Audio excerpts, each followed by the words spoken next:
Cooper Street Cookie started in late 2010 when I was at Michigan State, kind of as a hobby. And today, we're in over 250 grocery stores. We sell to places such as Kroger, Whole Foods, Bush's, a lot of the local companies that you would think of around the Metro Detroit area.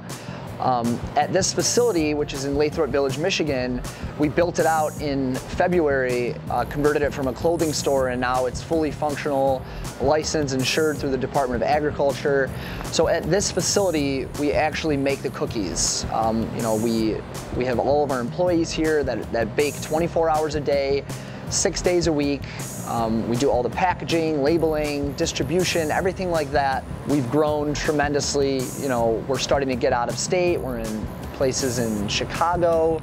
We sell to a couple stores in California, and we're soon going to be launching with Sam's Club in the Michigan region, which is a huge account for us. So it's really exciting to see the company grow.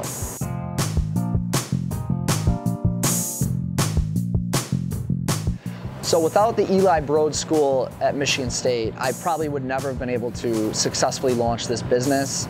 My degree was specific to finance, but with all the different requirements that you need to take for the general classes, it really helped me develop as a person in terms of the way that you need to think, thinking outside of the box, learning to be creative, and not just following along in a textbook. And I think that Michigan State, and more specific, the business school, really helped me develop those skills.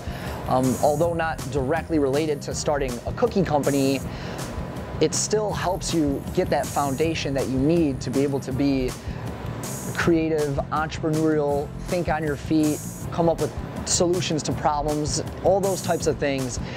It really helped me grow as a business person and an individual to help me be successful and to get to where I am today. So if I could give a piece of advice to anybody wanting to start their own business, I suggest you do it right away. So it seemed to me I was still in my young creative phase. So I took that thought process and decided to do something that I was passionate about, which happened to be food. And I'm glad I did, because had I not taken a job in finance or something that I was leaning towards and moving towards that direction for a career path, it would have been very difficult for me to drop that and go into a business. And again, if I could give one piece of advice, it would be to don't think about it, just do it. Put your heart and soul into it, and you can make anything happen.